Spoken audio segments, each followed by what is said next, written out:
आप देख रहे हैं नेटवर्क 33 राजकुमार के साथ। तो चलिए बढ़ते हैं आज की कहानी की ओर।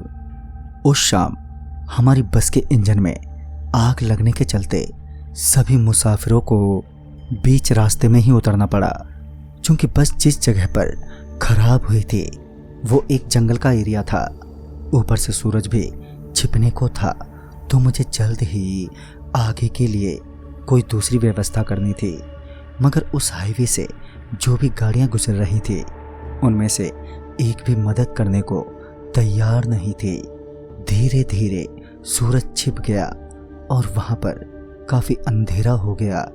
साथ ही बहुत से मुसाफिर पैदल ही निकल चुके थे। अब वहां पर बस ड्राइवर और कंडक्टर समेत 4 लोग ही बचे थे। अब तक बस के इंजन की आग ठंडी पड़ गई थी, तो वहीं मेरे पेट की आग अब भड़क चुकी थी। मतलब कि अब मुझे काफी जोरों की भूख लग रही थी। उस समय कुछ किया भी नहीं जा सकता था। जैसा कि बस वाले ने कहा था कि कुछ घंटों में उनकी दूसरी गाड़ी आने वाली है, मगर दूसरी बस तो नहीं आई। पर अब रात इतनी हो चुकी थी कि बाहर देखते ही काफी डर लग रहा था। ऊपर से हल्की हल्की ठंड भी लगने लगी थी। मैंने बस वाले से पूछा भी, अरे भाई साहब, पूरी रात क्या बस में ही बितानी पड़ेगी? तो इस पर बस वाला बोला, अब भाई साहब हम कर भी क्या सकते हैं? मैंने तो फ़ोन जब ही कर दिया था, अब तक तो उन्हें आ जाना चाहिए था, मगर अभी तक आए नहीं। आप ही बोलो, मैं क्या कर सकता हूँ? उसकी बात तो ठीक थी, वो बेचारा तो खुद फंसा था। मैं चुपचाप बस की एक सीट पर बैठ गया। वो अलग बात थी कि मेरी जुबान की जगह मेरा पेट चिल्लाए जा रहा था। तभी बस अपने आप ही हिलने लगी और बस का कंडक्टर भूकंप चिल्लाते हुए सबसे पहले बस से भागा। उसके बस से उतरते ही मैं भी बस से उतरकर कुछ दूर जाकर खड़ा हो गया। बस अभी भी जोरों से हिले जा रही थी, मगर हैरानी वाली बात तो ये थी कि उस वक्त कोई भूकंप नहीं आया था, मगर वो बस फिर भी जोरों से हिले जा रही थी।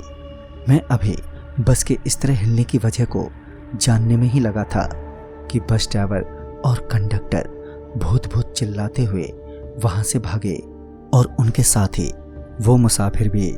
ऐसे में मेरे को भी वहां से भागना पड़ा। मैं अभी रोड पर दौड़े ही जा रहा था कि तभी सड़क से कुछ ही दूरी पर मुझे कुछ लोगों की भीड़ नजर आई। उस भीड़ को देखते ही मैं उस भीड़ की तरफ दौड़ने लगा। फिर जब मैं थोड़ा उस भीड़ के करीब पहुंचा तो मैंने देखा कि सबके सब एक स्वर में अपनी मौत मांग रहे हैं। फिर जब मैंने उन्हें ध्यान से देखा तो पाया कि उनके बीच में एक बड़ा ही लंबा चौड़ा आदमी बैठा है, जिसे घेर कर वो सारे खड़े थे। मुझे लगा कि यहाँ से उल्टे पांव भागने में ही मेरी भलाई है और मैं बिना किसी देरी के वहाँ से भागा।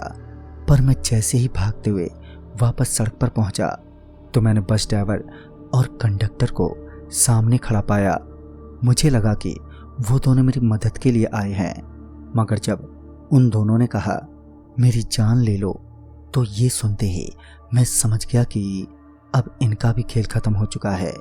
फिर मैं उनके बगल से निकलते हुए वहां से भागा और भागते हुए जब मैंने पीछे पलट कर देखा तो ड्राइवर और कंडक्टर की पीठ छिली हुई थी। उनके अंदरूनी अंग साफ साफ झलक रहे थे।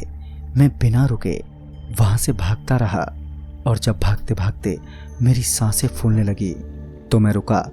और मैं अभी रुका ही था कि मेरी नजरें उस मुसाफिर की लाश पर गई जो सड़क के बीचों बीच पड़ी थी। मुझे उस वक्त सिर्फ एक ही बात सूझी, जो थी भागो वहां से और भागते रहो।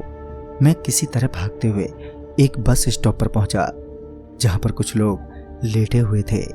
मैं भी उनके बीच जाकर आराम से बैठ गया और सुबह हुई तो उन्हीं में से एक आदमी ने बताया कि उस रास्ते पर जो भी अमावस की रात को 1 बजे के करीब गुजरता है तो वो अपनी मौत मांगता है उस हैवान से जो काली दुनिया का राजा है।